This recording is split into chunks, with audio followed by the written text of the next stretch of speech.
Donc Michael Roland, directeur marketing des services et des comptes stratégiques pour Econocom.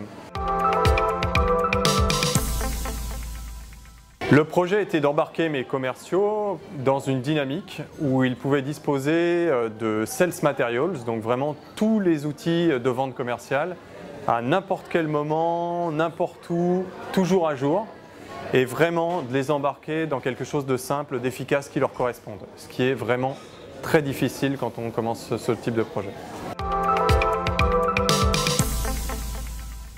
L'enjeu global, c'était de mettre à disposition de ma force commerciale, de plus de 200 commerciaux, des outils commerciaux du type plaquettes, présentation, vidéo, tout ce genre de choses très simples, très efficaces et surtout qui se l'approprient, puisque très souvent le marketing a une frustration, c'est de créer des tas de choses qu'on pense être intelligentes et que les commerciaux n'utilisent jamais vraiment concrètement.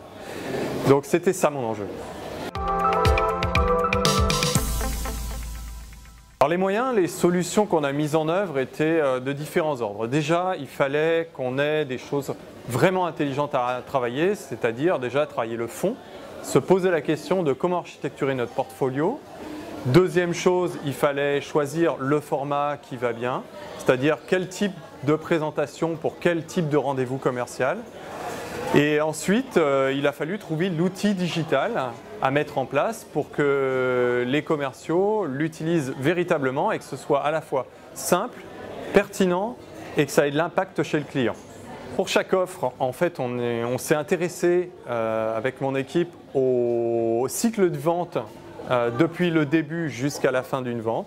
Donc on est reparti des outils commerciaux d'un tout premier rendez-vous avec un client assez généraliste où on a une big picture à donner et puis très rapidement où notre commercial doit être en mesure de zoomer sur une offre ou sur une autre avant de réussir à obtenir le Graal, le deuxième rendez-vous avec un commercial spécialisé ou un expert de la solution.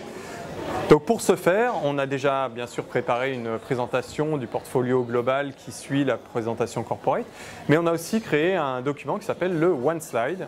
Donc chaque offre était décrite sur une slide, ce qui permet à un commercial, en fonction de ce qu'il pressent chez le client comme intérêt, d'amener quelques slides, mais pas tout de suite une batterie de 40 slides incroyables à sortir, mais plutôt un slide par sujet pour tester l'appétence du client et pour dire « Ah, donc ce sujet vous intéresse, on pourra revenir ou alors je vais sortir la présentation qui va bien si je la maîtrise. » Ça, c'était vraiment le premier enjeu. Mais pour arriver à ce niveau-là, il fallait surtout que ce one slide, le discours soit connu et maîtrisé par le commercial. Et pour qu'il soit vraiment maîtrisé, il fallait qu'il ait en back-end, donc non visible du client, un certain nombre d'outils commerciaux qui étaient des outils de formation où on va retrouver des choses très simples comme le pitch de l'offre. Comment je pitch en 30 secondes dans un ascenseur à un client qu'est-ce que j'ai à vendre. La deuxième chose, les questions types à poser au client pour qualifier qu'il est vraiment notre cible et qu'il est vraiment intéressé. Un point intéressant, c'est les objections que les clients nous renvoient. Et puis bien sûr les réponses aux objections, puisque chaque commercial se revoit toujours face à un client, renvoyer quelques messages négatifs. Il faut avoir la capacité à rebondir de manière réflexe. Et puis il fallait aussi rentrer dans la profondeur de l'offre. Donc pour chaque offre, on a créé un SWOT. Donc avec nos forces, nos faiblesses, les opportunités et les menaces par rapport à la concurrence. Et la petite clé, c'est l'ID card. Donc une ID card, c'est un document qui permet en une slide aussi, toujours très simple pour les commerciaux, il faut faire la simplicité absolue, une ID card qui permet de savoir combien de chiffres d'affaires on fait, quels sont nos moyens, combien de personnes travaillent sur l'offre, quelles sont les cibles et puis en interne, qui est l'expert qu'il va falloir que j'appelle, parce que quand on fait partie d'un groupe comme Econocom de plus de 10 000 personnes, chaque commercial ne connaît pas chaque expert de chaque offre et il doit très rapidement être capable d'amener au deuxième rendez-vous, le fameux Graal, le bon expert et l'ID card permet de le repérer.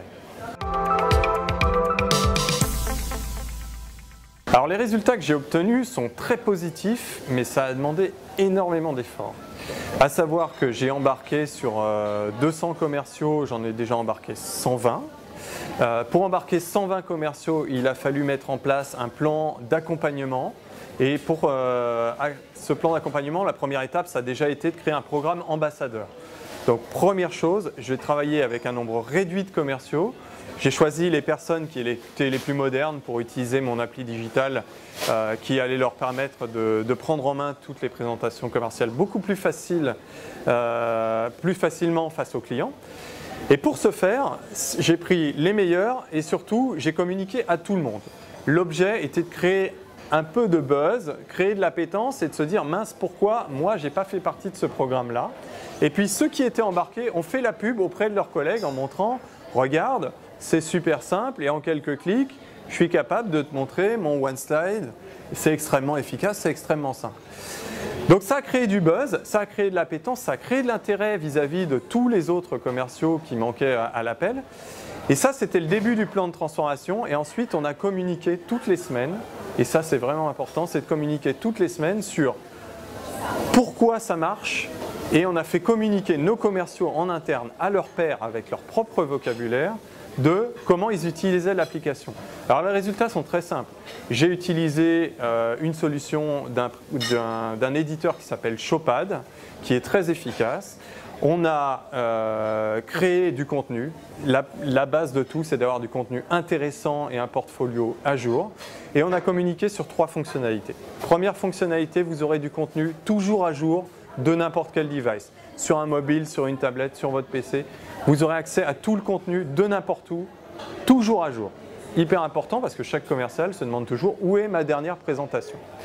Deuxième super feature, c'était de se dire oui, mais quand j'ai une vidéo que je dois envoyer à un client et que c'est une vidéo sur laquelle on a envie de communiquer de manière restreinte, donc qu'elle ne soit pas sur YouTube, comment j'envoie une vidéo de 150 mégas? Eh bien, c'est la deuxième feature. En quelques clics, on peut faire un envoi d'une présentation, d'un PDF plus une vidéo. Tout ça à la manière d'un Dropbox où notre client reçoit dans un mail un lien. Quand il clique sur le lien, pour lui s'ouvre un site web qui a été brandé à ma marque, Econocom, et on va y retrouver la présentation en PowerPoint, le PDF et la vidéo dans l'ordre que le commercial a choisi.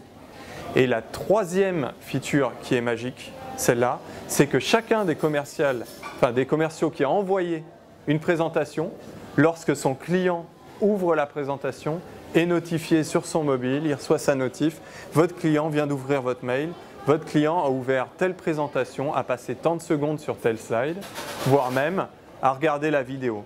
Alors ça c'est génial parce que c'est hyper gratifiant pour le commercial de savoir que son client regarde sa présentation. Quand il ne la regarde pas, ça veut peut-être dire que le client il n'est pas si intéressé que ça et qu'on n'est peut-être déjà plus dans la course de l'appel d'offres.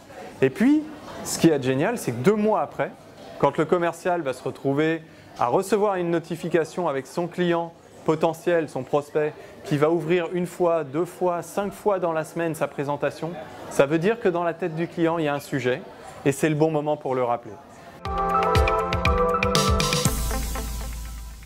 Alors le conseil que je vous donnerai à tous, c'est de la patience et surtout beaucoup de communication top-down et bottom-up. Alors top-down, il faut communiquer avec vos utilisateurs en permanence, les embarquer et ce type de solution a toujours un back-end qui vous permet de savoir quelles sont les personnes qui sont embarquées, qui sont vraiment vos sponsors pour vous appuyer dessus, quels sont les utilisateurs moyens, donc ceux pour qui il faut faire l'effort et quels sont ceux que vous embarquez pas. Ceux que vous embarquez pas, vous mettez un plan de com adapté, vous les appelez un par un.